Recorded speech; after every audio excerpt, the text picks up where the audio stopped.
तो एक तरीके से जब आप बिस्तर पे सोते हैं, 6 घंटे के लिए 7 घंटे के लिए आप सोते हैं, उतनी देर के लिए आपकी रूह अल्लाह ताला कब्ज कर लेता है, लेकिन सुबह उठने के टाइम वो रूह वापस आ जाती है। लेकिन एक दिन ऐसा आएगा, आपकी रूह फरिश्ता निकालेगा, लेकिन वो रूह दोबारा आपकी बॉडी में नहीं डाली जाएगी। आप मर जाएंगे, आप अल्लाह को प्यारे हो जाएंगे। आप जितनी भी दौलत वाले बन जाएं, जितनी बड़ी बिल्डिंग बना ले, जितने पावरफुल बन जाएं, मौत का फरिश्ता आपसे पूछ करके नहीं आएगा, आपसे अपॉइंटमेंट लेकर के नहीं आएगा, आपका पैसा देख करके वो आपको छोड़ नहीं देगा, आपका पावर देख करके आपके साथ कोई रियायत नहीं करेगा।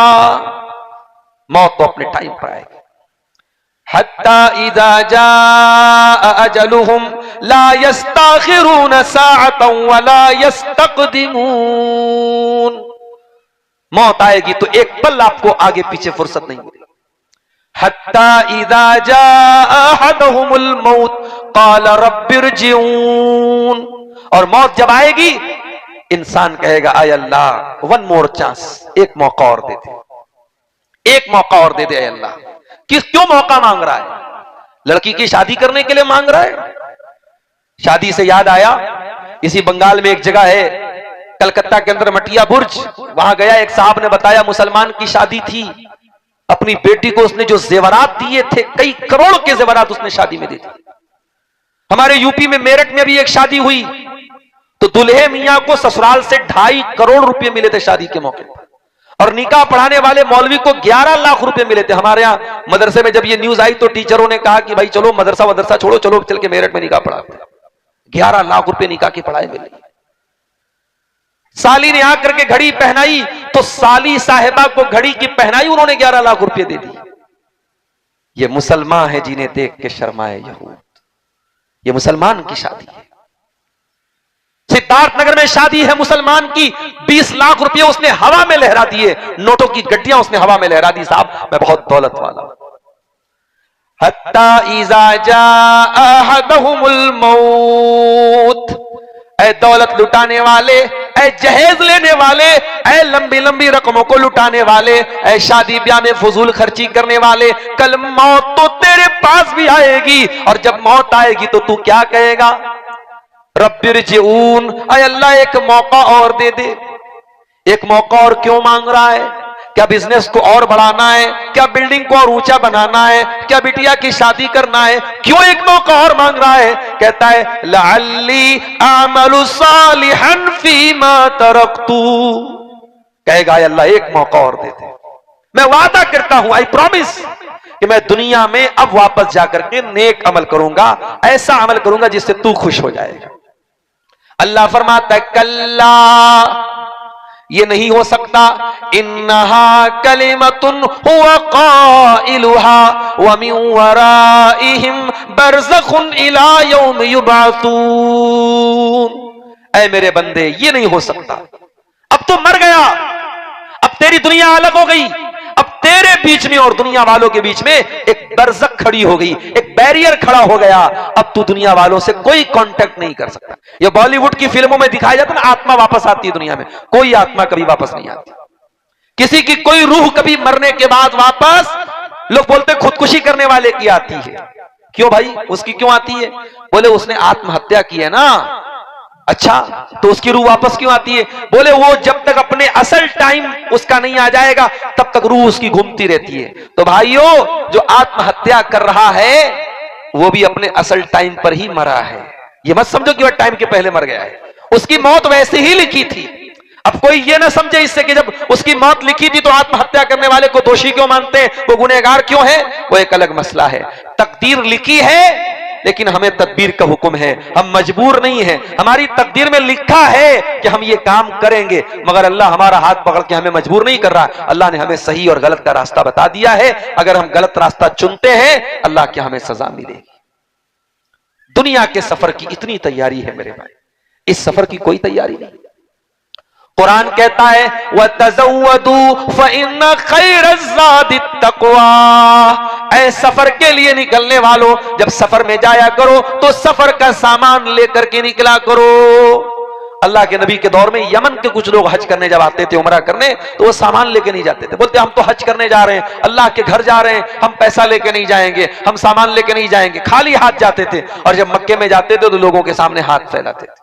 अल्लाह ने फरमाया वतज़व्वदू, ऐ हज करने वालों, ऐ उम्रा करने वालों, ऐ सफर करने वालों, जब तुम सफर पे निकला करो तो सामान लेकर के निकला करो, ज़ादे राह लेकर के निकला करो, सफर की तैयारी करके निकला करो। और जब तुम सफर की तैयारी करके निकलते हो फ़इन्ना खैरज़्ज़ादि तक़वा, तो आखिरत के सफर की तैयारी कर लो। और आखिरत के सफर में ये पैसा काम ना आएगा, ये बीवी काम ना आएगी, ये बच्चे काम ना आएंगे। आखिरत के सफर में अल्लाह का तकवा काम आएगा, अल्लाह का डर काम आएगा। कभी सोचो मेरे भाई, कब्र के अंदर हमारा क्या हाल होगा। अभी बंगाल से बिहार की बॉर्डर जब हम लोग क्रॉस करके बंगाल आने लगे, रास्ते में जब बड़ा सन्नाटा था, दोनों तरफ जंगल ही जंगल था। हमारे ड्राइवर साहब बोले, मौलाना शेख, वो हमको शेख बोलते, बोले शेख साहब ये तो बड़ा जंगल वाला इलाका आ गया। तो मुझे एक बात याद आई कि आज कार में हम लोग बैठे हैं, जंगल वाला एरिया आता तो हमें एक डर महसूस होने लगता है। कल कब्र में जब हम जाएंगे, जब कब्र में हम जाएंगे, वहां तो मोबाइल नहीं होगा कि हम टॉर्च जला लें, वहां तो कोई एसी पंखा नहीं लगा होगा। उस कब्र में जब हमारे अमल के हिसाब से या तो कब्र को बहुत ज्यादा अल्लाह ताला तंग कर देगा, और अगर हमारे अमल अच्छे हैं तो कब्र को कुशादा कर देगा। या तो कब्र में अंधेरा होगा, हमारी पिटाई होगी, या अल्लाह तबारक व तआला जन्नत की खिड़की खोलेगा। मेरे भाइयों, हम दुनिया की जिंदगी को जन्नत बनाने की इतनी तैयारी कर रहे हैं, कब्र की जिंदगी को हम बेहतरीन बनाने की तैयारी क्यों नहीं कर रहे? जिसके बारे में मालूम है कि इस कब्र में हमें जाना है। हमारी मां गई थी, हमें भी कल जा, अपने बाप का जनाजा हमने उठाया, कल हमारा जनाजा कोई उठाएगा। उस सफर की हम तैयारी क्यों नहीं करते मेरे भाई? अल्लाह के प्यारे नबी को देखो मेरे साथियों, एक अंसारी सहाबी का जनाजा है, जनाजे को कब्र में उतारा जा रहा है। अल्लाह के प्यारे नबी जनाजे के किनारे बैठे हुए हैं, कब्र के किनारे बैठे हुए हैं, आपके सहाबा भी आपके आसपास बैठे हुए हैं। अचानक आपने कब्र के अजाब के बारे में सोचा, आपकी आंखों से आंसू बहने लगे, फबका, आप रोने लगे, इतना रोए हत्ता बल्लत सरा, आपके आंसुओं से वहां की जमीन तर हो गई, वहां की जमीन भीग गई। कभी आपको कोई कब्र देख के आंसू आया? कभी हमें कोई कब्र देख के आंसू आया? नहीं आया। क्यों नहीं आया? हमारे दिल पत्थर हो चुके हैं मेरे भाइयों, हमारे दिल कठोर हो चुके हैं। ये सोशल मीडिया ने, फेसबुक ने, ये यूट्यूब के शॉर्ट्स ने, फेसबुक की रील्स ने, ये गंदी तस्वीरों ने, ये दुनिया की मोहब्बत ने हमारे दिलों में जंग लगा दिया है, हमारे दिलों को खराब कर दिया है। अल्लाह के प्यारे नबी कब्र के अजाब को सोच करके रोने लगते हैं, इतना रोते हत्ता बल्लत सरा, आपके आंसुओं से जमीन भीग जाती है। और आप अपने सहाबा से उस कब्र की तरफ इशारा करके फरमाते हैं, लिमिस्ले हाजा फअइदु या इखवानी, ऐ मेरे सहाबा इस कब्र की तैयारी करो, यहां तुम सबको आना है। हमारा कोई दोस्त हमको मैसेज भेजता है, हम एक दिन मैसेज नहीं देखते, 2 दिन मैसेज नहीं देखते, तीसरे दिन दोस्त की कॉल आ जाती है कि तू कैसा दोस्त है, मैंने मैसेज किया, तू मेरे मैसेज को देख भी नहीं रहा है। ओ लोगों, अल्लाह ने भी अपना आखिरी मैसेज कुरान की शक्ल में हमको भेजा है। ये कुरान क्या सिर्फ मौलवियों के पढ़ने की किताब रह गई? क्या ये कुरान सिर्फ हाफिजों के पढ़ने की किताब हो गई? आखिरी बार जरा गौर करो मेरे भाइयों, जरा दिल पर हाथ रख के बताओ कि आखिरी बार आपने कुरान को कब पढ़ा है, कुरान को कब छुआ है? मोबाइल तो छुए बगैर आप 10 मिनट नहीं रह सकते। आखिरी बार आपने कुरान को कब टच किया है?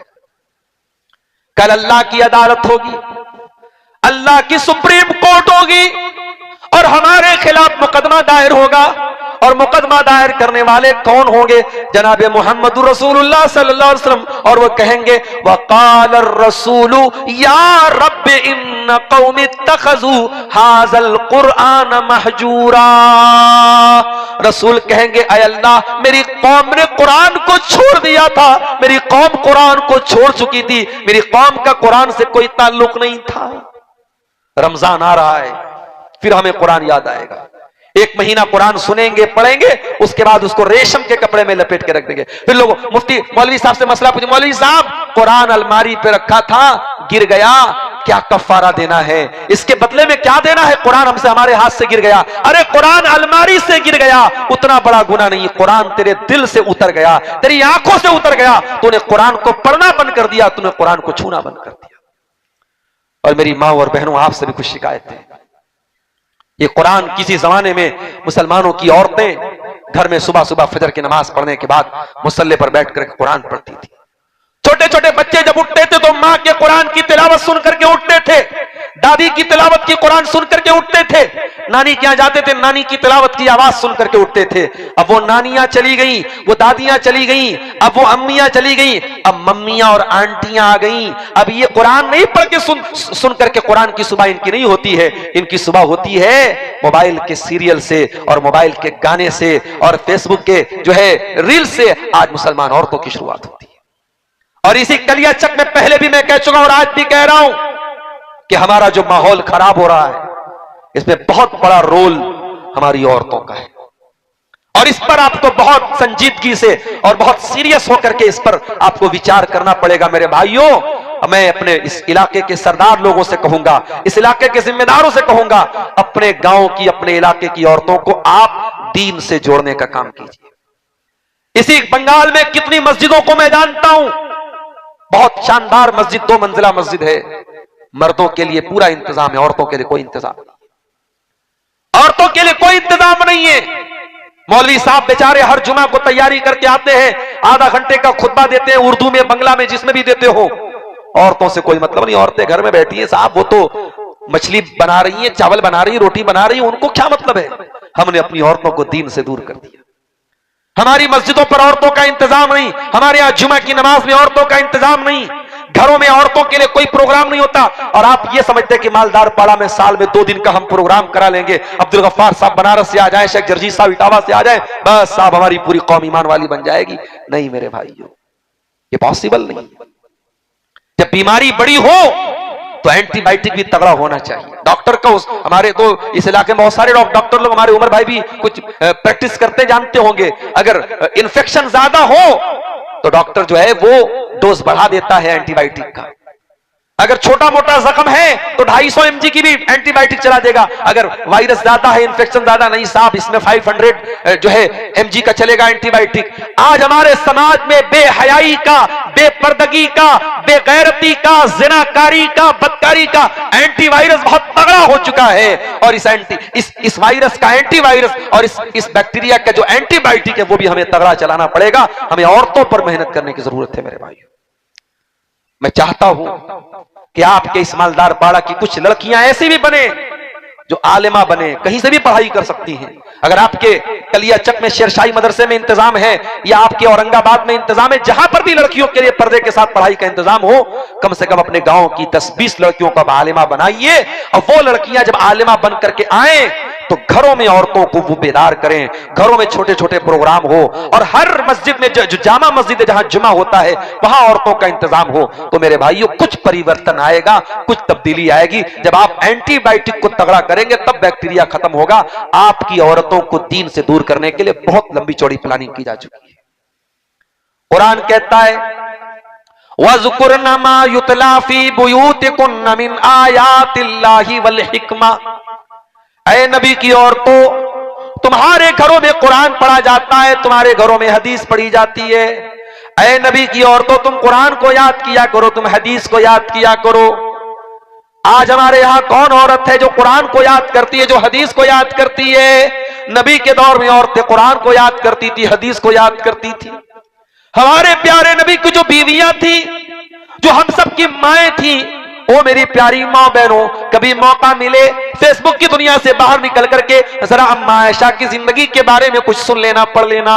यूट्यूब पर मेरा बयान है सीरत उम्महातुल मोमिनीन के नाम से, नबी की तमाम बीवियों के जीवन पर मैंने थोड़ी थोड़ी रोशनी डाली है। आधा घंटे का लेक्चर है, हो सके तो मेरी प्यारी मां बहनों टाइम निकाल करके सुन लेना। इन औरतों ने कितनी कुर्बानियां दी है दीन के लिए, कितनी कुर्बानियां दी।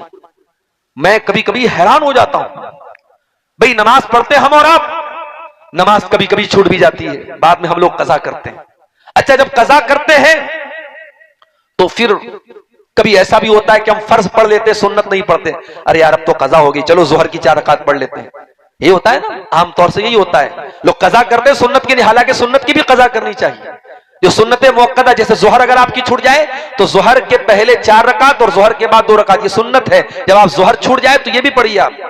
और फजर की तो हर हाल में पढ़नी चाहिए। अगर फजर की नमाज किसी वजह से छूट जाए, जानबूझ के नहीं छोड़ना है। अगर नींद नहीं खुल पाई और आप नहीं उठ पाए टाइम से, समय से, मान लीजिए 5 बजे आपके अजान है और आपकी नींद खुल रही है 6 बजे, अब आप उठे, अगर नापाक है तो जल्दी से गुस्ल कर लीजिए, अगर पाक है तो बाथरूम में जाइए, तहारत वगैरह करने के बाद वजू कीजिए और जितना जल्दी मुमकिन हो फजर की नमाज पढ़िए। और जब आप फजर की कज़ा करेंगे तो पहले 2 रकात आप सुन्नत पढ़ेंगे और फिर 2 रकात फर्ज पढ़ेंगे। यही तरीका है, जो भी नमाज छूटे आप सुन्नत भी पूरी करेंगे।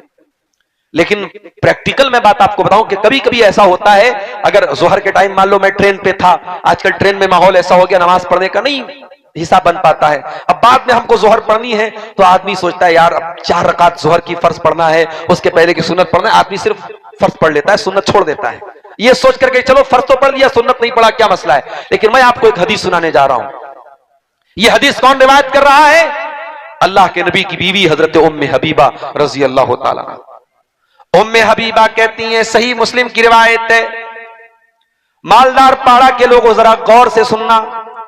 उम्मे हबीबा कहती हैं, ये कौन उम्मे हबीबा है? ये हजरत माविया की बहन है, ये अबू सुफियान की बेटी है, ये अल्लाह के प्यारे नबी की बीवी और हम सबकी मां है। ये कहती है मैंने अल्लाह के नबी को फरमाते हुए सुना है, जो दिन रात में 12 रकात नमाज पढ़ता है, बनल्लाहु लहू बैतन फिल जन्ना, अल्लाह ताला उसके लिए जन्नत में एक महल बनाता है। ये 12 रकात कौन सी नमाज है? अब जरा उंगली उठाइए, कैलकुलेट कीजिए। 2 रकात हो गई आपकी फजर में सुन्नत, और जोहर के पहले 4 रकात सुन्नत। अब ये 4 रकात आप एक साथ भी पढ़ सकते हैं और 2-2 करके अलग भी पढ़ सकते हैं, 2-2 करके अलग पढ़ना ज्यादा बेहतर है। और जोहर के बाद 2, तो जोहर में टोटल 6 हो गई और फजर में 2, 6 2 8, 2 आपकी मगरिब में हो गई और 2 इशा में हो गई। मगरिब में 2 मगरिब के बाद और इशा में 2 इशा के बाद। असर में कोई सुन्नत नहीं है, ये टोटल 12 रकात है। अल्लाह के नबी फरमाते हैं, जो ये 12 रकात नमाज पाबंदी से पढ़ेगा, अल्लाह ताला जन्नत में उसके लिए महल बनाएगा। आज अगर आपको कलियाचक के किसी बड़े एरिया में जमीन मिल जाए, फ्री में रहने को घर मिल जाए, तो आप तो अपनी किस्मत पे नाज करेंगे। अगर आपको किसी बड़े शहर में, पटना में, कलकत्ता में, मुंबई में, बड़े इलाके में आपको महल मिल जाए, बंगला मिल जाए, तो आपको करोड़ों की दौलत मिल गई। यहां अल्लाह के नबी मुंबई के बांद्रा में आपको महल नहीं दिला रहे, कलकत्ता में शाहरुख खान के फ्लैट के जैसा आपको फ्लैट दिलाने की बात नहीं हो रही है। यहां अल्लाह के प्यारे नबी तो आपको जन्नत में महल दिला रहे हैं। और जन्नत तो वो जगह है मेरे प्यारे साथियों, अल्लाह के नबी फरमाते हैं, लमौज़िउ सौतिन फिल जन्नति खैरुम मिनद दुनिया व मा फीहा, कि जन्नत में एक कोड़ा रखने की जगह दुनिया की तमाम नेमतों से बेहतर है। एक कोड़ा कितना बड़ा होता होगा? 1 स्क्वायर फीट होता होगा, चलो 2 स्क्वायर फीट मान लो, यानी जन्नत में 2 स्क्वायर फीट एरिया दुनिया की तमाम दौलत से बेहतर है। उस जन्नत में अल्लाह के नबी कह रहे हैं आपको ये महल मिलेगा। क्या करना है? 5 टाइम की नमाज पढ़ना है और फर्ज के साथ साथ 12 रकात ये सुन्नत पढ़ना है।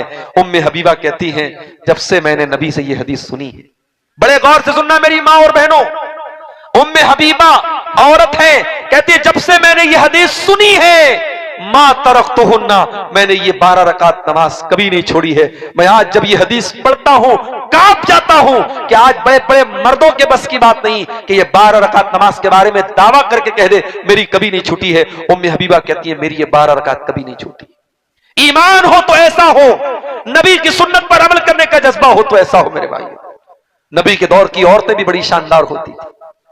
नबी के दौर में एक अंसारी साहबी अल्लाह के नबी के पास आते हैं, अरे अल्लाह के नबी, मैं अपनी बेटी के लिए रिश्ता तलाश कर रहा हूं, मेरी बेटी बहुत खूबसूरत है, पढ़ी लिखी है, मैं अपनी बेटी के लिए रिश्ता तलाश कर रहा हूं, कोई अच्छा रिश्ता हो तो बता दीजिए। अल्लाह के नबी ने कहा ठीक है हम बता देंगे। अल्लाह के नबी के सहाबा में एक सहाबी थे, उनका नाम था जुलैबीब रजी अल्लाह तआला अन्हु। जुलैबीब बहुत अच्छे बहुत नेक इंसान थे, लेकिन गरीब आदमी थे। उनके पास ज्यादा रुपया पैसा धन दौलत नहीं थी, और जुलैबीब बहुत ज्यादा खूबसूरत भी नहीं थे, उनके चेहरे पर दाग धब्बे भी निकले हुए थे। एक मरतबा जुलैबीब अल्लाह के नबी के पास आए। अल्लाह के नबी ने पूछा, जुलैबीब शादी हुई तुम्हारी? अच्छा, अल्लाह के नबी की एक और आदत थी कि आप जिस एज का बंदा होता था उससे उस हिसाब की बात करते थे। 70 साल के बूढ़े से आप शादी की बात नहीं कर रहे हैं, लेकिन यह सामने 18-20 साल का जवान लड़का है, तो अल्लाह के नबी उससे पूछ रहे, शादी हुई तुम्हारी? जुलैबीब ने कहा, नहीं अल्लाह के नबी, शादी नहीं हुई मेरी। आपने कहा, क्यों शादी नहीं हुई तुम्हारी? कहा, अल्लाह के नबी, कौन शादी करेगा मुझसे? मेरे पास ना धन है, ना दौलत है, ना रुपया है, ना पैसा है, और खूबसूरत भी नहीं हूं, मेरे चेहरे पर दाग धब्बे निकले हुए हैं, मुझसे कौन शादी करेगा? आपने कहा, जुलैबीब तुम घबराओ नहीं, हम तुम्हारी शादी कराएंगे, अच्छा रिश्ता तुम्हारा कराएंगे। गौर से सुनना मेरे भाइयों, आप भी सुनना, मेरी माँ बहनों आप भी सुनना। समाज में बहुत सारे बिगाड़ तो हमारे शादी ब्याह की वजह से आ रहा है। इतनी रस्म और रिवाज हमने शादी ब्याह में पैदा कर दी है कि आज ऐसा लगता है कि मौलवी साहब जो निकाह पढ़ाते हैं, बस निकाह पढ़ाने का काम ये दीन के हिसाब से होता है, बाकी शादी में कोई काम दीन के हिसाब से नहीं होता है, सारा सब समाज के हिसाब से होता है। अल्लाह के नबी ने जुलैबीब से कहा, जुलैबीब हम तुम्हारी शादी कराएंगे। दूसरे दिन अल्लाह के नबी अंसारी साहबी से कहते हैं कि ऐ मेरे अंसारी साहबी, आपने अपनी लड़की के रिश्ते के लिए कहा था, मेरे पास आपकी लड़की के लिए एक रिश्ता है। अंसारी साहबी खुश हो गए। उन्होंने कहा, अल्लाह के नबी तो बड़ी खुशखबरी की बात है, बहुत अच्छी बात है, किसका रिश्ता है? आपने कहा कि हम तुम्हारी लड़की की शादी जुलैबीब से कराना चाहते हैं। कहा, जुलैबीब? अब सारे सहाबा जानते थे जुलैबीब कैसे हैं, उनके पास कितना पैसा है, कितना माल है, और चेहरा वगैरह कैसा है। सहाबी के चेहरे पर थोड़ी सी नागवारी आई, मगर सहाबी ने इनकार नहीं किया। कहा, अल्लाह के नबी ऐसा है, रिश्ते नाते का मामला है, मैं घर में थोड़ा लड़की की मां से डिस्कस कर लेता हूं, और फिर उसके बाद मैं आपको जवाब देता हूं। बड़े गौर से सुनना मेरे भाइयों, सहाबी घर आते हैं और अपनी बीवी से कहते हैं कि हमारी बेटी के लिए अल्लाह के प्यारे नबी ने रिश्ता भेजा है। बीवी खुश हो गई, ये तो बहुत अच्छी बात है, किसका रिश्ता भेजा है? कहा, जुलैबीब का रिश्ता भेजा है। बीवी भी जुलैबीब को जानती थी, उसने कहा, नहीं नहीं, हमारी बेटी इतनी खूबसूरत है, इतनी पढ़ी लिखी है, हम अपनी बेटी की शादी जुलैबीब से नहीं करेंगे। इतना अच्छा रिश्ता आया, हमने ठुकरा दिया, अब हम जुलैबीब से शादी करेंगे, हम नहीं करेंगे उससे शादी। लड़की की मां ने इनकार कर दिया। लड़की अंदर पर्दे से सारी बात सुन रही थी अपने मां बाप की। आई वो मां बाप के सामने, कहा, है मेरी प्यारी अम्मी जान, ऐ मेरे प्यारे अब्बू जान, ठीक है आपको ये रिश्ता पसंद नहीं है, आपकी अपनी दलील है कि लड़का ज्यादा खूबसूरत नहीं है, ज्यादा कमाने वाला नहीं है, मगर आप ये सोचिए ये रिश्ता कौन पेश कर रहा है? जनाब मोहम्मद रसूलुल्लाह सल्लल्लाहु अलैहि वसल्लम। और अगर नबी ने ये रिश्ता भेजा है तो कुछ सोच समझ के भेजा होगा, जरूर ये रिश्ता हमारे हक में बेहतर है, तभी तो अल्लाह के नबी ने भेजा है। इसलिए मैं ये चाहती हूं कि ये रिश्ता रसूल ने भेजा है, और रसूल का भेजा हुआ रिश्ता ठुकराना मुनासिब नहीं है। साहबी अल्लाह के नबी के पास आए, कहा, अल्लाह के नबी, मैं क्लियर बात बताता हूं आपको, रिश्ता मुझे भी पसंद नहीं था, मेरी बीवी को भी पसंद नहीं था, लेकिन मेरी बेटी ने कहा कि जब ये रिश्ता अल्लाह के रसूल पेश कर रहे हैं तो फिर रसूल का भेजा हुआ रिश्ता ठुकराना और उसको रिजेक्ट करना मुनासिब नहीं है। मेरी बेटी तैयार है। अल्लाह के नबी ने दुआ की, अल्लाहुम्मा सुब्बा अलैहा सब्बन नाफिया, ऐ अल्लाह इस बच्चे के ऊपर तू बरकतों की बारिश नाजिल फरमा, वला तजअल ऐशहा कद्दन कद्दा, और अल्लाह इस लड़की की जिंदगी में कभी मुश्किलात और परेशानियां ना आए। नबी दुआ दे रहे हैं।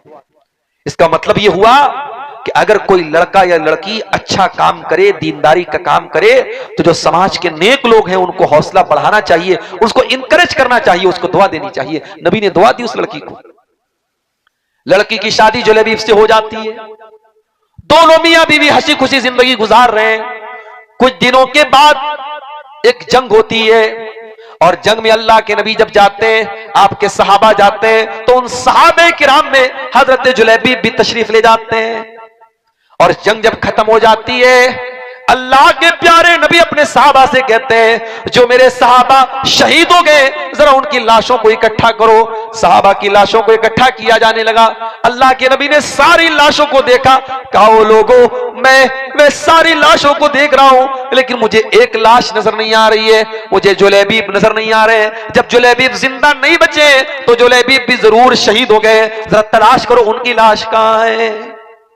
जब मैदान जंग में जब तलाश किया गया तो 20 दुश्मनों के बीच में अकेला जुलैबीब शहीद की हालत में पाए गए और उनके बदन पे सैकड़ों जख्म है तीर के तलवार के, और 20 दुश्मनों के बीच में जुलैबीब शहीद थे। अल्लाह के प्यारे नबी ने कहा कि ये मेरा सहाबी है जुलैबीब। नबी ने अपने कंधे पर जुलैबीब को उठाया और कहा कि जुलैबीब को कब्र तक मैं लेके जाऊंगा। जुलैबीब को कोई जनाजे की चारपाई पे नहीं लेके जाया जाएगा, जुलैबीब नबी के कंधे पर जनाजे में जाएगा। और जब जुलैबीब रजी अल्लाह तआला अन्हु को अल्लाह के नबी ने कब्र में उतारा है और दुआ की कि अल्लाह मैं जुलैबीब से राजी था, तू भी इससे राजी हो जा, तो बड़े बड़े सहाबा कहते हैं कि हमारे दिल में यह तमन्ना पैदा हुई कि काश वो जनाजा हमारा होता और नबी ने वो दुआ हमारे लिए की होती। मेरे प्यारे साथियों, जुलैबीब के इंतकाल के बाद उनकी बीवी बेवा हो गई, विधवा हो गई, और हम जानते हैं समाज में विधवा औरत और बेवा औरत को कितनी मुश्किलात का सामना करना पड़ता है। मगर सहाबा कहते हैं कि और बेवा औरतों को तो दिक्कत आती थी, परेशानी आती थी, मगर जुलैबीब की बेवा को कभी हमने किसी दिक्कत नहीं देखा। अल्लाह गैब से उसको रोजी देते थे और वो बेवा होने के बावजूद सबका खैरात बहुत ज्यादा करती थी। मेरे अजीजों, मेरी प्यारी माँ और बहनों, ये औरतें कहां चली गई? आज समाज से ये औरतें खत्म हो गई। आज हालात ये है, बाप तहज्जुद पढ़ता है, मां रात में दुआएं करती है, और उस घर में जब शादी होती है लड़की ऐसा ड्रेस पहन करके शादी में आती है कि उसको अगर हम ये कहें कि वो ड्रेस पहन करके भी वो नंगी है तो गलत नहीं होगा। ये कहां का इंसाफ है कि आपने इबादत को मस्जिद तक रखा है और आपकी घर की बहू बेटी का पहनावा और आपके घर की औरतों का पहनावा वो बिल्कुल काफिर और मुशरिक औरतों की तरह है, न कोई शर्म है न कोई हया है। ऐसा क्यों हो रहा है मेरे भाई? अल्लाह के प्यारे नबी फरमाते हैं, कयामत के दिन 3 लोगों की तरफ अल्लाह ताला न तो देखेगा, न तो उनको गुनाहों से पाक और साफ करेगा, न उनको अल्लाह ताला उनसे बातचीत करेगा। कौन 3 लोग होंगे? जरा गौर से सुनना। आपने फरमाया अल-आक़ु लिवालिदैहि, अपने माँ बाप को सताने वाला, अपने माँ बाप को दुख देने वाला।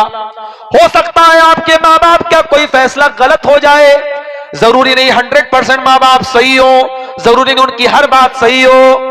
माँ बाप की गलत बात को आपको नहीं मानना है, मगर रिश्ता नहीं तोड़ना है, उनके साथ बदतमीजी नहीं करना है, उनके साथ कभी कठोरता नहीं करनी है, उनके साथ कभी कोई गलत सलूक नहीं करना है।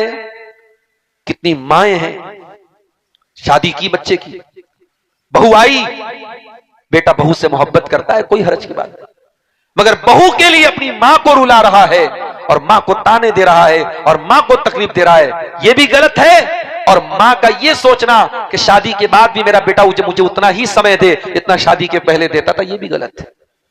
एक मौलवी साहब के पास एक आदमी आया, उसने कहा मौलवी साहब मेरी बीवी कहती है कि मैं आपकी मां की खिदमत नहीं करूंगी।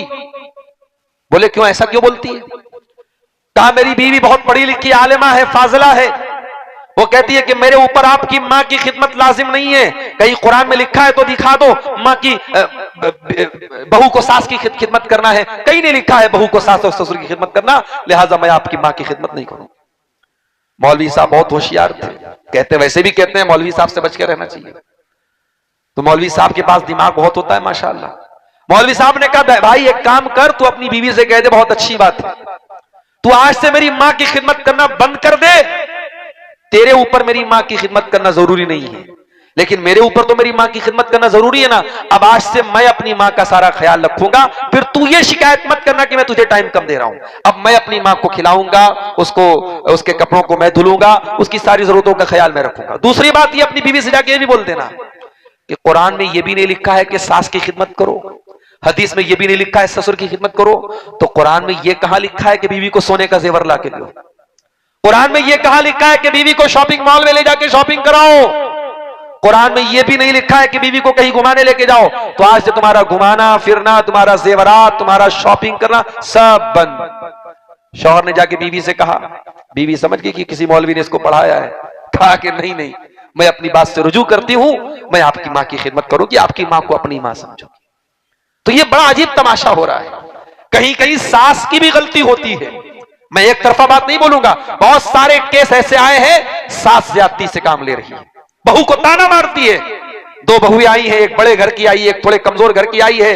बड़े घर वाली वॉशिंग मशीन लेके आई है, फ्रीज लेके आई है, ढेर सारा पैसा लेके आई है, और जो बेचारी गरीब घर की थी, मिडिल क्लास की थी, वो कम लेके आई है। लेके आना तो दोनों का गलत था, मगर जहेज का तो रिवाज चल रहा है, वो लेके आई है। तो अब जो गरीब घर की आई है उसको ताना मार, अरे तेरा बाप तो एक नंबर का, क्या बोलूं मैं, कुछ नहीं लेके आई तू। इस तरीके से कितनी सासें हैं जो बहुओं को ताना मारती हैं। अब बेचारा बीच में कौन पिसता है? वो मर्द पिसता है। मां की साइड लेता है तो बीवी नाराज होती है, बीवी की साइड लेता है तो मां नाराज होती है। तो मेरे प्यारे साथियों, नाराज किसी को नहीं करना है, बीवी की जगह बीवी को उसका हक दो और मां के हुकूक का ख्याल रखो। अल्लाह के नबी फरमा रहे हैं, अल आक़ु लिवालिदैहि, अपने मां बाप को सताने वाला कयामत के दिन अल्लाह की नजर रहमत से दूर होगा। नंबर 2, वल मरातुल मुतरज्जिला, और मर्दों की नकल करने वाली, मर्दों के जैसी चाल ढाल अपनाने वाली, मर्दों के जैसा कपड़ा पहनने वाली औरत। और नंबर 3, अद्दयूस, बेगैरत आदमी, अल्लज़ी युक़िर्रु फ़ी अहलिहिल ख़ुबुस, जिसके घर में बेहयाई हो उसको कोई फर्क न पड़े, जिसकी बीवी बेपर्दा होकर के स्टेटस पर अपना फोटो लगाए और वो बेचारा अपने दोस्तों को दिखाए, देखो मेरी बीवी कितनी सुंदर लग रही है, जिसकी बीवी सज धज करके संवर करके कलिया चक्की मार्केट में जाकर के शॉपिंग करे बेपर्दा, और वो बेचारा बड़े फख्र से कि मेरी बीवी बहुत खूबसूरत है। जो इस कदर बेगैरत हो जाए, जो अपनी बीवी, बहू और बेटी की बेहयाई पर कभी उसके माथे पर कोई शिकन ना आए, उस बेगैरत इंसान की तरफ भी अल्लाह ताला कयामत के दिन नहीं देखेगा।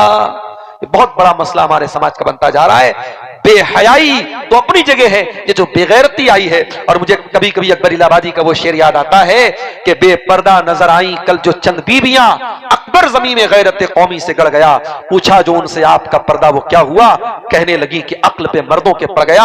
आज मर्दों की अक्ल पर औरतों का पर्दा पड़ गया है।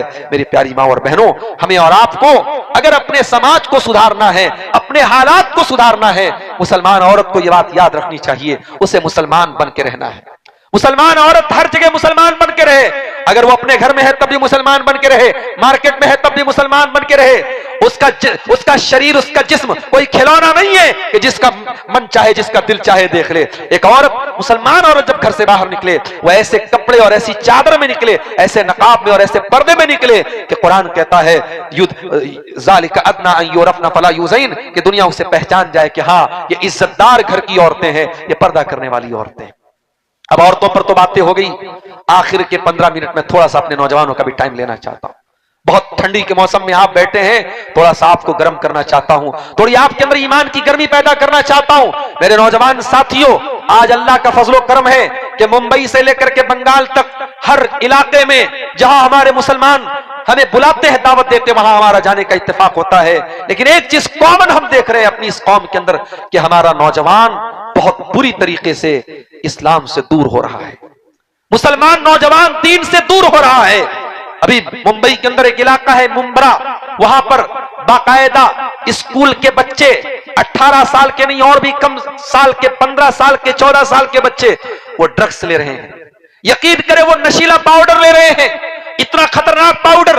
वहां मुंबई के लोगों ने मुझे बताया उसका नाम एमडी होता है, और वो इतना खतरनाक पाउडर होता है कि जो बच्चा एक बार आदी हो जाता है फिर छूटता नहीं है, और वो शरीर को गला के खत्म कर देता है, बर्बाद कर देता है। आज हमारे पास फोन आता है, मुसलमान का कॉल आता है कि मौलाना साहब हमारे गांव में एक केस हो गया, एक लड़का लड़की ने आपस में गलत काम कर लिया और फिर गांव वालों ने दोनों की शादी करा दी, और शादी के 3-4 महीने के बाद पैदाइश हो गई बच्चे की। अब मसला बताइए क्या करना है। शर्म भी आती है, अफसोस भी होता है, ये कौम कहां पहुंच गई और क्या क्या मसले पैदा हो रहे हैं। मेरे प्यारे साथियों, जिनाकारी में आज हमारा नौजवान आगे है, बदकारी में हमारा नौजवान आगे है, नशाखोरी में हमारा नौजवान आगे है, हराम बिजनेस में और हराम कारोबार में हमारा नौजवान आगे है। आज कितने ऑनलाइन एप्स हैं जो बिल्कुल हराम है, कोई बिजनेस नहीं है, सट्टेबाजी हो रही है, क्रिकेट पर सट्टा लग रहा है, या शेयर मार्केट में बहुत सारी सट्टे की शक्लें हैं, या ऐसी फर्जी कंपनियां हैं जो पैसा लेकर के बड़े बड़े रिटर्न देने की बात कर रही हैं, नौजवान उनके झांसे में आ जाता। अभी कटिहार के इलाके में किसी ने बताया कि एक मुसलमान ने एक कंपनी आई थी जिसका नाम मेटा ओजोन कंपनी था, 1 करोड़ रुपए उसमें लगाए थे। 1 करोड़ मस्जिद के लिए देना पड़ जाए, मदरसे के लिए देना पड़ जाए तो नानी मर जाती है। 1 करोड़ छोड़ दो, 1 लाख देने में नानी मर जाती है। लोग नहीं देते हैं, बड़ी मुश्किल से मस्जिद के लिए, मदरसे के लिए, अल्लाह के घर के लिए देते हैं। 1 करोड़ रुपया उसने कंपनी में लगाया, कंपनी डूब गई, 1 करोड़ रुपया डूब गया। आज वो बेचारा मोहताज बन गया है दूसरों का। मेरे प्यारे साथियों, अपने नौजवानों को मैसेज देना चाहता हूं कि नौजवानों, दुनिया की 4 दिन की जिंदगी के पीछे इतने अंधे मत बनो। ये दुनिया आज है, कल नहीं रहेगी। आज आप जवान है, कल बूढ़े हो जाएंगे। आज अगर कुछ गुनाह हमने किए हैं, कल पछताना पड़ेगा। गुनाह की लज्जत वक्ती तौर पर हमें अच्छी लगेगी, मगर गुनाह होने के बाद हमें एहसास होगा कि यार ये नहीं करना चाहिए था। गुनाह की लज्जत और गुनाह का जायका है तो बड़ा टेस्टी, मगर उसका पछतावा बाद में जरूर होगा। इसलिए मेरे नौजवान साथियों, आपको पैगाम देना चाहता हूं, कल जुमा का दिन है, अगर आपको मौका मिले जाइए घर में कुरान खोलिए और कुरान के 15वें पारे में अल्लाह ताला ने असहाबे कहफ का वाकया बयान किया है। अल्लाह के कुछ बंदे थे जो अपने महलों को छोड़ के, अपने अमीर बाप की हवेली को छोड़ के एक गुफा में जाकर के, एक पहाड़ की गुफा में जाकर के सो जाते हैं। क्यों जाते हैं वहां? बाप का महल क्यों छोड़ा, मां की हवेली क्यों छोड़ी? अपने दीन को बचाने के लिए, अपने ईमान को बचाने के लिए। और उन नौजवानों को अल्लाह ताला ने 300 साल तक उस गुफा में सुलाए रखा। उनका वाकया अल्लाह ने कुरान में बयान किया है। जाइए कुरान का 15वां पारा खोलिए, उनका वाकया जब अल्लाह बयान करता है तो अल्लाह ताला एक बात को हाईलाइट करता है। अल्लाह कहता है, इन्नहुम फित्यतुन आमनू बिरब्बिहिम वज़िदनाहुम हुदा, कि ये हमारे चंद नौजवान बंदे थे। ये 18-20 साल के, 22 साल के यंग लड़के थे। आज भी ये जलसा होता है, बुजुर्गों का मशवरा होता है, बड़ों का मशवरा होता है, मगर जलसे में आगे आगे मेहनत करने वाले, उलमा से कांटेक्ट करने वाले, उलमा को रिसीव करने वाले, उलमा को खाना खिलाने वाले, स्टेज को और पूरे पिंडाल को सजाने वाले आप देखें मेजॉरिटी नौजवान होते हैं। आज भी बड़े बड़े काम नौजवान ही कर सकते हैं। मेरे नौजवानों, ये 4 दिन की जिंदगी है, इस जिंदगी को कोशिश करो अल्लाह को राजी करने में गुजारो। ऐसा अमल करो जिससे अल्लाह राजी हो जाए। ऐसा अमल करो कि 40 साल जिंदगी हो चाहे 50 साल जिंदगी हो, जब मरो तो लोग याद करें कि यार बड़ा नेक इंसान था, बड़ा अल्लाह का नेक बंदा था। ऐसी मौत न मरो, ऐसी मौत न मरो कि अल्लाह के नबी फरमाते हैं, जनाजा जब गुजरा, अल्लाह के नबी ने फरमाया ये जो जनाजा गुजरा है या तो मुस्तरीहुन और मुस्तराहुम मिन्हु, या तो ये जनाजा राहत पाके जा रहा है या दुनिया को राहत दे के जा रहा है। साहबा ने कहा, अल्लाह के नबी हमें बात समझ में नहीं आई, क्या कहना चाहते हैं आप? आपने फरमाया, अगर नेक इंसान का जनाजा है, अच्छे इंसान का जनाजा है, तो वो दुनिया की तकलीफों से, दुनिया की टेंशन से, दुनिया के तानों से नजात पा गया, राहत पा गया। अब वो कब्र में जाएगा और जन्नत का मजा लेगा, जन्नत की खिड़की उसके लिए खोली जाएगी और आखिरत में जाएगा तो जन्नत मिलेगी। वो दुनिया से राहत पा गया। और जो बुरा आदमी होगा, जो बदकार होगा, जो गलत काम करने वाला होगा, जो नशाखोर होगा, जो हरामखोर होगा, जो बदकार होगा, जब वो मरेगा, अल्लाह के नबी फरमाते हैं, जब उसका जनाजा जाता है, यस्तरीहु मिनहुल इबादु वल बिलादु वश्शजरु वद्दवाब, सब लोग चैन की सांस लेते, चलो किसी तरीके से ये मरा है, खसकम जहां पाक, ये मरा है, हमको सुकून की सांस मिली। ऐसी मौत मत मरो मेरे भाई, ऐसी मौत मत मरो। मौत ऐसी हो, मौत उसकी हुई जिसका करे जमाना अफसोस। यूं तो दुनिया में सभी आए हैं मरने के लिए, मरना तो सबको है। मौत ऐसी हो, ईमान की हालत में हो। कहीं ऐसा ना हो कानों में ईयरफोन लगा हो और नंगे जिस्म वाली लड़की को नाचता गाता देख करके, कोई गाना देख करके आप मोबाइल पर सो रहे हैं या आप सुन रहे हैं और उसी हालत में दिल की धड़कन बंद हो गई, उसी हालत में मौत आ गई, तो कल कयामत के दिन भी वही ईयरफोन कानों में लगा होगा और वही नंगी तस्वीर आपके सामने होगी और उसको देखते हुए आप कयामत के दिन उठेंगे। अल्लाह के नबी फरमाते हैं, कुल्लु अब्दिन युबासु अला मा मात अलैहि, बंदा जिस हाल में मरेगा उसी हाल में उठाया जाएगा। मेरे नौजवान साथियों, आप जरा नबी के सहाबा की जिंदगियों को पढ़ो। कोई खालिद बिन वलीद है, कोई मुसअब बिन उमैर है, कोई अबू हुरैरा है, कोई अब्दुल्लाह बिन मसूद है। ये आपके लिए आइडियल लोग हैं।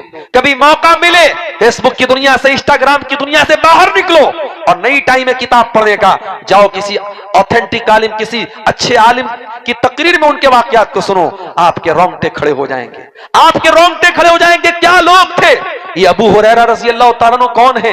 ये नबी के साथ 4 साल रहते हैं, सिर्फ 4 साल, और 4 साल में कितनी हदीसें ये बयान करते हैं नबी से। 5374 हदीसें अबू हुरैरा याद कर लेते हैं। लोग कहते हैं अबू हुरैरा हम नबी के साथ 10 साल रहे, हम नबी के साथ 11 साल रहे, हमें उतनी हदीस याद नहीं, तुम्हें 5000 हदीस कैसे याद हो गई? अबू हुरैरा कहते हैं कि ऐ मेरे भाई, तू खेतों में काम करने चला जाता था, तू मार्केट में बिजनेस करने चला जाता था। अबू हुरैरा नबी के दरवाजे पर पड़ा रहता था, खाना मिला तो मिला, पानी मिला तो मिला, भूखा प्यासा रहकर अबू हुरैरा नबी के साथ साथ रहता था, नबी की एक एक बात को याद करता था, नबी की एक एक बात को नोट करता था। इसलिए 5374 हदीसों को रिवायत किया अबू हुरैरा ने। ये हजरत मुआज इब्न जबल है। ये कौन है? नबी के बड़े चहेते सहाबी हैं, नबी इनके ऊपर बहुत भरोसा करते थे। मुआज इब्न जबल को अल्लाह के नबी यमन की तरफ भेज रहे हैं, इंतकाल के 1 साल पहले की बात है। अल्लाह के नबी मुआज इब्न जबल को नसीहत कर रहे हैं, वसीयत कर रहे हैं। वसीयत करते करते अल्लाह के नबी कहते हैं, मुआज इब्न जबल, हो सकता है कि आइंदा साल जब तुम मदीना में आओ, तुम्हारी मुलाकात तुम्हारे नबी से न हो पाए, हो सकता है तुम मदीना में आओ और तुम्हारा गुजर तुम्हारे नबी की कब्र के पास से हो। नबी की मौत का जिक्र आया, नबी की वफात का जिक्र आया, मुआज इब्न जबल रोने लगे, आंखों से आंसू बहने लगे। अल्लाह के नबी ने मदीना की तरफ अपना हाथ का इशारा किया और आपने फरमाया कि ऐ मुआज इब्न जबल, कान खोल करके सुन लो कि कयामत के दिन सबसे करीब मुझसे वो लोग होंगे जो मुत्तकी और परहेजगार होंगे। मुत्तकी लोग नबी से करीब होंगे।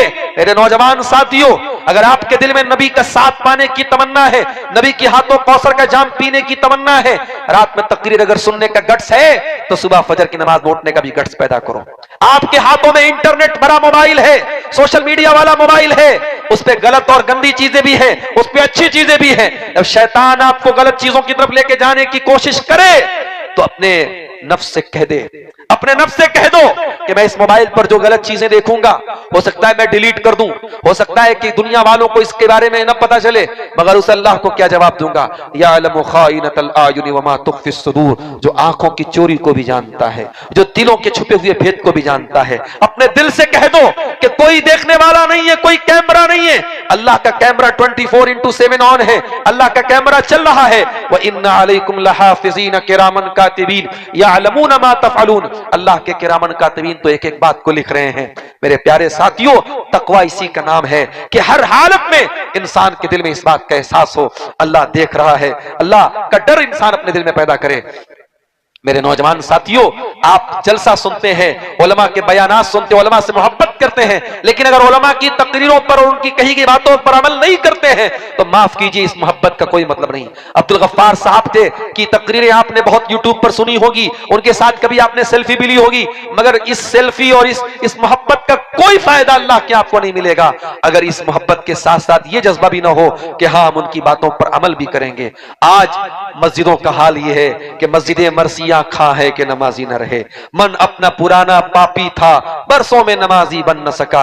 मस्जिद तो बना ली शब भर में ईमा की हरारत वालों ने, मन अपना पुराना पापी था, बरसों में नमाजी बन न सका। आज हमारी माँ और बहनों का क्या हाल है? अक्सर औरतें नमाज से दूर हैं, नमाज नहीं पढ़ती हैं, जवान लड़कियां बिल्कुल नहीं पढ़ती हैं। पूछो क्यों नहीं पढ़ती हैं? अरे शेख साहब, आप नहीं जानते हम लड़कियों को कितने काम रहते हैं, हमें कितना काम करना रहता है। खाना हमें बनाना है, घर की सफाई हमें करना है, कपड़े हमें धोना है, इतने काम है, नमाज का टाइम नहीं मिलता है। मेरी प्यारी माँ और बहनों, नबी की भी एक बेटी थी, उसका नाम फातिमा था, उसके 2 बच्चे थे, एक गोद में हसन है, एक गोद में हुसैन है।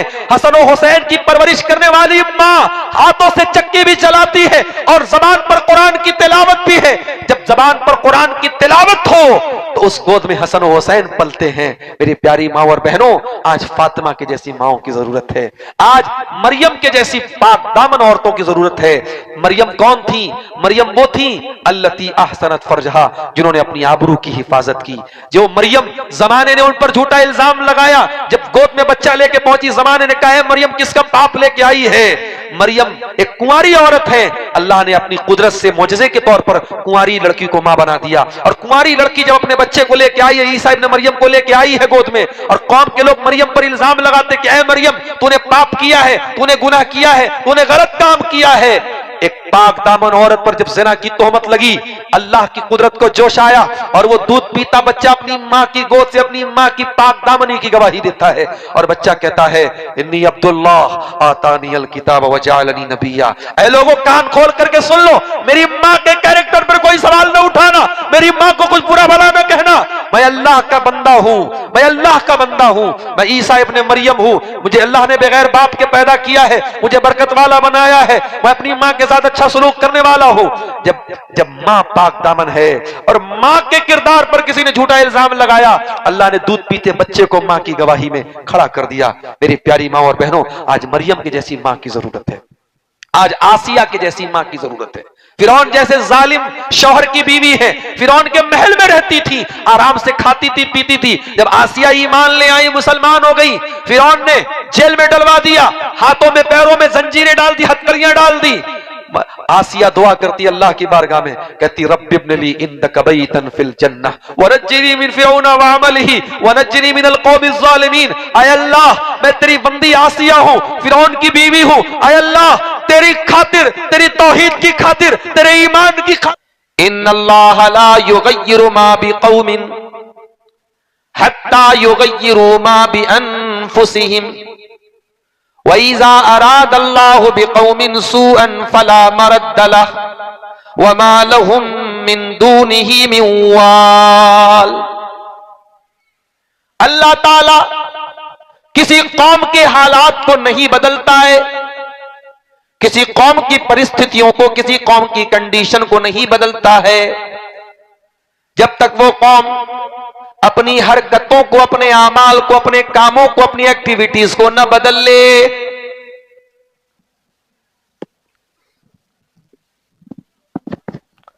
जब कोई कौम अपने आमाल को बदल लेती है तो अल्लाह ताला उस कौम के हालात को भी बदल देता है। आमाल बदलेंगे तो हालात बदलेंगे। हम 1400 साल पीछे पलट के देखें कि हमारे आमाल कैसे थे। आमाल के ऊपर हमारी हालत डिपेंड करती है मेरे प्यारे साथी।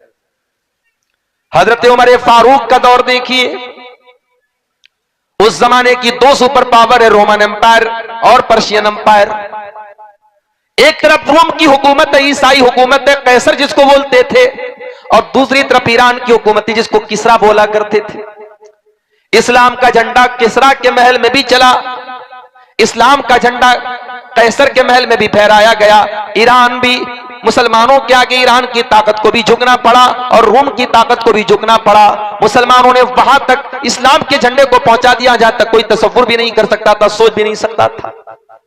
क्यों? क्या खास बात थी उनके अंदर? वो अल्लाह से डरने वाले लोग थे, उन्हें दुनिया का डर नहीं था, वो हथियारों से नहीं डरते थे, वो दुनिया की पावर और दुनिया की ताकत से नहीं डरते थे, सिर्फ और सिर्फ अल्लाह से डरते थे। ईरान के बादशाह ने अपनी फौज के कमांडर बना करके रुस्तम को भेजा था। रुस्तम इस ईरानी फौज का कमांडर था। उसने मुसलमानों को मैसेज किया, मुसलमानों को पैगाम भेजा कि आप अपने किसी एम्बेसडर को भेजिए, सफीर को भेजिए, हम बात करना चाहते हैं, हम आपस में चर्चा करना चाहते हैं, डिबेट करना चाहते हैं कि आखिर झगड़ा क्या है हमारा। हजरत उमर फारूक ने हजरत रिबी इब्ने आमिर रज़ी अल्लाह तआला अन्हु को डिबेट करने के लिए भेजा। रुस्तम बहुत चालाक आदमी था, उसने अपने दरबार को बहुत सजाया, कीमती कालीन बिछाया, बेहतरीन किस्म के डेकोरेशन लगवाए अपने दरबार में। उसने सोचा मुसलमान आएगा, वो तो अरब का रहने वाला बद्दू होगा, ऊंट चराने वाला, बकरी चराने वाला होगा, उसने कभी ये कालीन न देखा होगा, उसने कभी ये झाड़ फानूस न देखे होंगे, उसने ये चमक दमक न देखी होगी, ये चमक दमक देख करके तो वो खुद ही डाउन हो जाएगा। जब हजरत रिबी इब्ने आमिर रज़ी अल्लाह तआला अन्हु रुस्तम के दरबार में पहुंचे, जरा गौर से सुनना मेरे प्यारे भाइयों, हम क्या थे और क्या हो गए। अल्लामा इब्ने कसीर नकल करते हैं, रिबी इब्ने आमिर रज़ी अल्लाह तआला अन्हु पहुंचे, वहां पर घोड़े से उतरे, उनके हाथ में नेजा था। उस नेजे की जो नोक होती है उसको अनी बोलते, नेजे की अनी। उस नेजे की अनी को कालीन पर चुभोते हुए, कालीन पर गाड़ते हुए, कालीन को फाड़ते हुए हजरत रिबी इब्ने आमिर रुस्तम के सामने खड़े हो गए। रुस्तम अचंभित हो गया, हैरान हो गया, ये कैसा आदमी है, इसको इस बात की भी कोई परवाह नहीं, इतना कीमती कालीन, इतना कीमती कारपेट है, इस कारपेट को ये छीलता हुआ, रगड़ता हुआ जा रहा है। ये ना तो मेरे फानूस को, मेरे झाड़ फानूस को देख रहा है, न मेरे डेकोरेशन को देख रहा है, न मेरे दरबार को देख रहा है। आखिर ये कौन सी मखलूक है, कौन सा इंसान है ये? रुस्तम ने पूछा, ये बताओ तुम हमसे जंग करने के लिए आए हो, तुम्हें मालूम है हम कौन है? हम ईरान की हुकूमत के तरफ से आए हैं। ईरान दुनिया का सुपर पावर है, हम सुपर पावर की तरफ से आए हैं। तुम हमसे लड़ना चाहते हो, तुम्हारा मकसद क्या है, तुम्हारा पर्पस क्या है, तुम्हारा उद्देश्य क्या है? अब जरा गौर से सुनना मेरे भाइयों। हजरत रिबी इब्ने आमिर रजी अल्लाह ताला ने 2 लाइन में इस्लाम का मकसद बता दिया। इस्लाम क्या चाहता है दुनिया में? कहा है रुस्तम, कान खोल करके सुन ले, जिना लिनुखरिजल इबाद मिन इबादतिल इबाद इला इबादतिल्लाह। ऐ रुस्तम, तू पूछ रहा है कि हम क्यों आए हैं? हम इसलिए आए हैं ताकि अल्लाह के बंदों की गुलामी से निकाल करके अल्लाह का बंदा बना दे। लोग एक दूसरे के आगे सजदा कर रहे हैं, इंसान इंसान को पूज रहा है, इंसान इंसान के आगे सजदा कर रहा है। ऐ रुस्तम, हम इसलिए आए हैं ताकि इंसानों की गुलामी से निकाल करके अल्लाह का बंदा बना दे। वमिन जौरिल अदियानी इला अदलिल इस्लाम। और ऐ रुस्तम, ये इंसानों के बनाए हुए मजहब, ये इंसानों के बनाए हुए कानून है जो इंसानों पर जुल्म सितम कर रहे हैं, अत्याचार कर रहे हैं। हम इंसानों के कानून से निकालकर अल्लाह के कानून का पालन करवाने के लिए आए हैं। वमिन ज़ीक़िद दुनिया इला सातिल आखिरा। और ऐ रुस्तम, दुनिया वाले तो सिर्फ दुनिया की 4 दीवारी के अंदर रह जाते हैं, दुनिया के बारे में सोचते हैं। हम तो इसलिए आए हैं ताकि आखिरत की लोग तैयारी करना शुरू कर दें, आखिरत के बारे में सोचना शुरू कर दें, जन्नत के बारे में सोचना शुरू कर दें। यह है इस्लाम का मकसद। इस्लाम आपको अल्लाह का गुलाम बनाने, अल्लाह का बंदा बनाने आया है। मेरे प्यारे साथियों, आज बहुत अफसोस के साथ कहना पड़ता है, और मैं बड़ी जिम्मेदारी के साथ कलिया चक के इस इलाके में यह बात बोल रहा हूं कि आज हम मुसलमानों की अक्सरियत, माफ कीजिए, हमारा नाम अब्दुल्ला होता है, हमारा नाम अब्दुल रहमान होता है, हम हैं अपने नाम के हिसाब से, तो हम कहते हैं कि अल्लाह के बंदे हैं, मगर हम अपनी ख्वाहिशात के बंदे बन चुके हैं, अपनी इच्छाओं और अपने मन की मर्जी के गुलाम बने हैं। हमारे मन में जो आता है हम वो करते हैं। कुरान कहता, फराइत मन इत्तखज़ इलाहहु हवा। ऐ नबी, क्या आपने उस इंसान को देखा जिसने अपनी ख्वाहिशात को, अपनी इच्छाओं को, अपने मन के अंदर पैदा होने वाले ख्यालात को अपना माबूद बना लिया है? जो दिल में आ रहा है वो करते हैं। जाड़े का मौसम है, सुबह फजर की अजान होगी, मुअज्जिन बेचारा उठ करके माइक पर आएगा, लाउड स्पीकर पर आएगा, अजान देगा और अजान में कहेगा, अस्सलातु खैरुम मिनन नौम। नमाज नींद से बेहतर है। जाओ जरा परसेंटेज निकाल के देख लो कितने मुसलमान इस अजान की आवाज सुन करके बिस्तर को छोड़ने को तैयार हैं। शायद अगर आप परसेंटेज निकालेंगे, शायद मैं कहता हूं कम भी हो सकता है, ज्यादा भी हो सकता है, अगर पूरे इंडिया का नहीं पूरी दुनिया का अगर आप परसेंटेज निकालेंगे, शायद 100 में 25 मुसलमान आपको ऐसे मिलेंगे जो अस्सलातु खैरुम मिनन नौम की आवाज सुन करके बिस्तर छोड़ करके मस्जिद में पहुंचते हैं। 75% मुसलमान बिस्तर छोड़ने को तैयार नहीं है। इसका मतलब यह हुआ 75% मुसलमान यह साबित कर रहा है कि नमाज बेहतर नहीं है, नींद बेहतर है। 75% मुसलमान ये साबित कर रहे हैं हय्या अलस सलाह की हमें कोई जरूरत नहीं है, हय्या अलल फलाह हमें कामयाबी की कोई जरूरत नहीं है। ऐ अजान देने वाले मुअज्जिन, तू अजान में चिल्लाता रहे हय्या अलल फलाह, मेरा पैसा मेरी कामयाबी है, मेरी दौलत मेरी कामयाबी है, मेरी मसेरी पर नरम नरम गद्दा मेरी कामयाबी है, मेरी खूबसूरत बीवी मेरी कामयाबी है, मेरे बच्चे मेरी कामयाबी है। हम नमाज को कामयाबी नहीं मानना चाहते। यही तो मतलब हुआ मेरे भाइयों। हय्या अलल फलाह और हय्या अलस सलाह की आवाज अगर हमें मुतासिर नहीं करती, हमें प्रभावित नहीं करती है, इसका मतलब कि हम इस अजान की आवाज से मुत्तफिक नहीं है। यही अजान की आवाज थी 1400 साल पहले खाने काबा में हजरत बिलाल ने दी थी। ये वही खाने काबा था अल्लाह का घर था और इस अल्लाह के घर को हजारों साल पहले फरिश्तों ने बनाया था। फरिश्तों के बाद आदम अलैहिस्सलाम ने उसको दोबारा रिबिल्ड किया था, नव निर्माण किया था।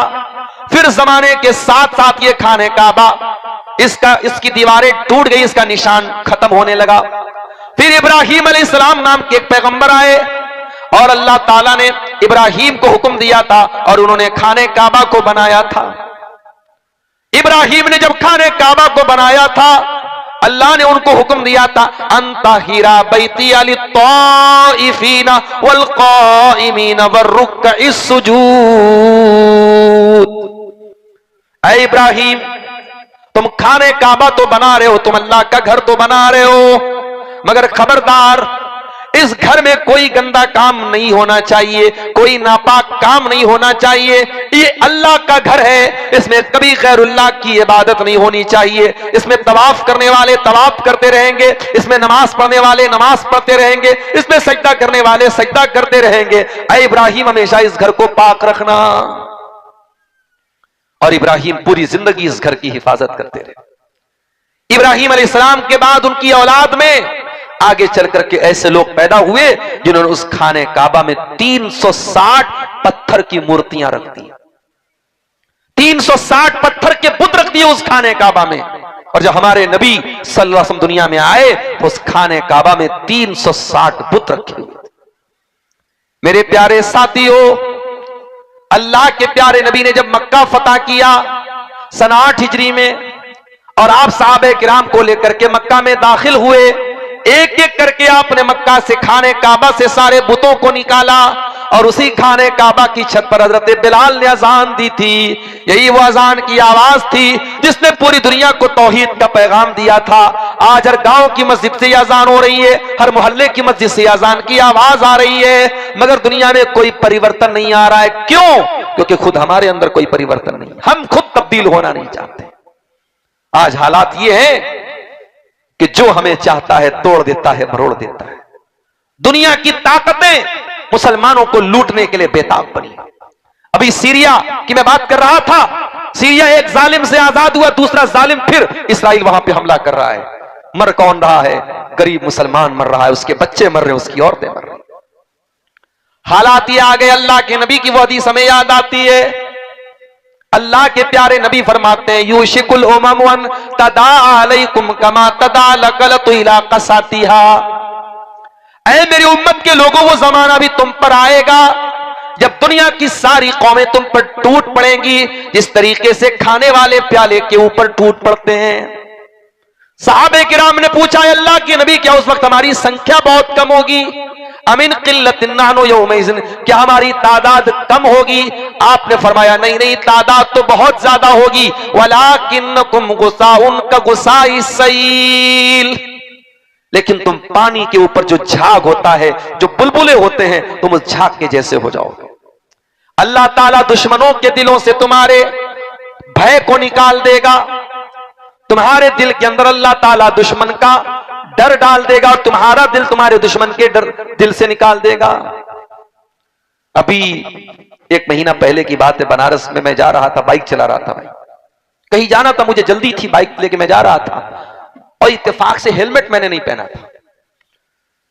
अब वो एक क्रॉसिंग आई, एक ट्रैफिक पुलिस वाला आया, उसने कहा हेलमेट क्यों नहीं पहना? मैंने कहा कि सर वो जल्दी थी इसलिए नहीं पहना। कहा कि अभी चालान काटूंगा तो कहोगे मुसलमान था तो काट दिया है। तुम लोगों की ताकत बढ़ गई, हिम्मत बढ़ गई है, तुमको हेलमेट पहन के चलना चाहिए। मैंने कहा सर आपकी बात सही कि हेलमेट पहन करके चलना चाहिए, लेकिन इसमें मुसलमान और हिंदू कहां से आ गया? ये मैं ट्रैफिक पुलिस की बात बता रहा हूं। इतना ताज्जुब हमारे देश में भरता चला जा रहा है।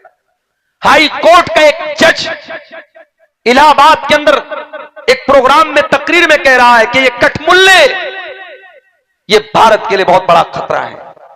क्या एक अदालत के जज की ये लैंग्वेज हो सकती है कि देश हमारा कहां जा रहा है? हमारा ये प्यारा सा मुल्क कहां जा रहा है?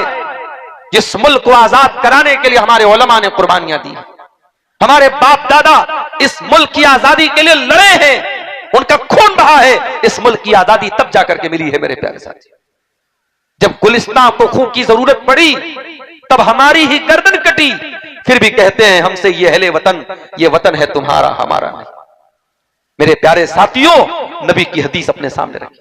अल्लाह ताला दुश्मनों के दिलों से तुम्हारे रोब और दबदबे को निकाल देगा, तुम्हारा कोई रोब नहीं होगा, तुम्हारा कोई डर नहीं होगा। और अल्लाह ताला तुम्हारे दिलों के अंदर कमजोरी डाल देगा।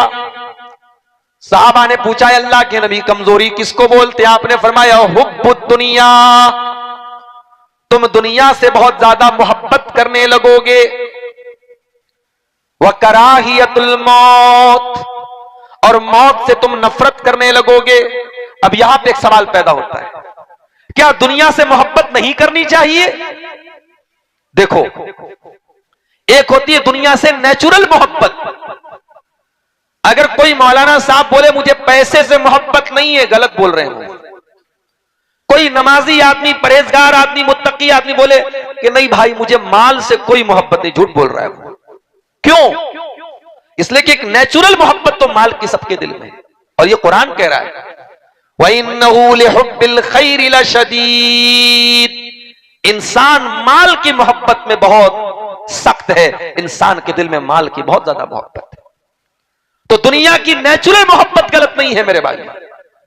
दुनिया में आप बीवी से मोहब्बत करते हैं, बच्चों से मोहब्बत करते हैं, माल से मोहब्बत करते हैं। अगर आप बिजनेस करने वाले, व्यापार करने वाले कारोबारी हैं, आपको अपने बिजनेस से भी प्यार होता है। दुनिया में आप अपने मकान और अपने घर से भी मोहब्बत करते हैं। यह नेचुरल मोहब्बत, इसमें कोई हरज की बात नहीं है। हरज कब पैदा होता है, प्रॉब्लम कब पैदा होती है? जब आप दुनिया से इतना ज्यादा मोहब्बत करने लगे कि अल्लाह को भूल जाए। दुनिया से इतनी मोहब्बत आपको हो जाए कि आप आखिरत को भूल जाएं। तब अल्लाह कुरान में कहता है बल तुसिरूनल हयातद दुनिया वल आखिरतु खैरुन व अबका। मेरे बंदो, तुम दुनिया से इतनी मोहब्बत करते हो और आखिरत की कोई तैयारी नहीं करते। सर्दी का मौसम आ गया, जगह जगह आप देखेंगे सड़कों के ऊपर आग जल रही है। गर्मी का मौसम आता है, लोग अपने अपने घरों में एसी लगवाते हैं। ट्रेन में भी एसी का सफर हो रहा है, कार के अंदर भी एसी चल रही है। हम दुनिया के छोटे मोटे सफर के लिए गर्मी का इंतजाम करते हैं, सर्दी का इंतजाम करते हैं। मेरे प्यारे साथियों, कभी आपने अपने सफर आखिरत के बारे में भी सोचा है? एक दिन आएगा जब अल्लाह ताला हमें और आपको मौत से हमकनार कर देगा, और हम नहीं जानते वो मौत कब आएगी। उत्तर प्रदेश में हमारे एक बहुत अच्छे साथी थे, डॉक्टर फरीद अहमद सलफी, हमारे यूपी के रहने वाले थे। हमारे जामिया सल्फिया जहां से हमने तालीम हासिल की, हमसे 1-2 साल वो सीनियर थे। बहुत अच्छे इंसान थे, बहुत अच्छे इंसान, आलिम भी हैं और समाज की सेवा भी कर रहे हैं। और जिस इदारे से उन्होंने तालीम हासिल की थी, इतनी मोहब्बत करते थे उस इदारे से, उन्होंने स्कूल बनाया तो स्कूल का नाम सल्फिया स्कूल रखा। फिर उन्होंने अपने गांव में हॉस्पिटल बनाया, हॉस्पिटल का नाम भी उन्होंने सल्फिया हॉस्पिटल रखा। जामिया सल्फिया से उन्होंने तालीम हासिल की थी, तो अपने स्कूल का, अपने हॉस्पिटल का नाम उन्होंने अपने इदारे के नाम पर रखा। कभी कोई मरीज आ गया, कोई परेशान हाल आ गया, कोई पुलिस केस आ गया, फौरन उसकी मदद करते थे बेचारे। कैंसर की बीमारी हो गई, अल्लाह को प्यारे हो गए, अभी 2 दिन पहले उनका इंतकाल हुआ। हम नहीं जानते मेरे भाइयों कौन सी बीमारी कब आएगी हमें। अभी हमारे ड्राइवर साहब जो पटना से आए वो बताने लगे, सीवान के अंदर एक मुसलमान भाई, उसकी 2 लड़कियां पढ़ती हैं पटना के अंदर, बीएससी कर रही थी लड़कियां। अच्छा खासा बाप कमा रहा है, बच्चियों को पढ़ा रहा है पटना के अंदर, अच्छी उनकी फीस भर रहा है। बाप का लीवर के अंदर कोई इंफेक्शन हो गया, बाप बीमार पड़ गया, दवा इलाज में पूरे जमीन जायदाद बिक गई। आज बेचारी जवान लड़कियां परेशान हैं। वो रिक्वेस्ट कर रही, हमारे ड्राइवर साहब से कह रही थी कि कोई जॉब हो, कोई नौकरी हो, हमें बता दीजिए, हम पटना के अंदर नौकरी करेंगे। एक मुसलमान लड़की नौकरी करने के लिए दर दर की ठोकर खा रही है। मेरे प्यारे साथियों, बीमारी, मौत आपसे पूछ करके नहीं आएगी। हम कितने बड़े नादान हैं, छोटा मोटा सफर करना होता हम तैयारी करते हैं। हमें 400 किलोमीटर पटना से 450 किलोमीटर आपके मालदार पाड़ा आना है, हमने गाड़ी के अंदर पेट्रोल डलवाया, सीएनजी डलवाया कि नहीं साहब हमें लंबे सफर पे जाना है, रास्ते में पेट्रोल पंप मिले न मिले। हम ट्रेन पे चढ़ते टिकट लेकर के चढ़ते हैं कि नहीं साहब टीटी आएगा क्या जवाब देंगे, हमें टिकट लेकर के चढ़ना है। एक सफर वो है जो हमें आखिरत का सफर करना है, और वो सफर कभी भी करना पड़ सकता है। हो सकता है रात में तकरीर सुन के गए, कल सफर वो करना पड़ेगा। इसीलिए हम लोग जब रात में बिस्तर पे सोने जाते कौन सी दुआ पढ़ते? अल्लाहुम्मा बिस्मिका अमूतु व अहया। ये बच्चों को भी ये दुआ याद करा दो। जिस तरीके से बच्चों को वीडियो दिखाने का ढंग बताते हो, बच्चे दिन रात वीडियो देखते ना, दुआएं भी सिखाओ मेरी माओ। बच्चों को मोबाइल आपने थमा करके जो बिगाड़ा है इस कौम को, इस नस्ल को, इसका भी जवाब आपको देना पड़ेगा। मां कहती है मौलवी साहब हमारा बच्चा बगैर मोबाइल के खाना नहीं खाता। तूने क्यों आदत डलवाई उसकी मोबाइल की? तूने क्यों मजबूर बनाया कि जब वो मोबाइल देगी तब वो खाना खाएगा? ये माएं और ये बाप, इनकी कमजोरी है कि वो बच्चों को मोबाइल का इतना आदी। मैं ये नहीं कहता मोबाइल आप बिल्कुल मना कर दे, पाबंदी लगा दे, लेकिन आज ये मोबाइल हमारे बच्चों को खराब कर रहा है।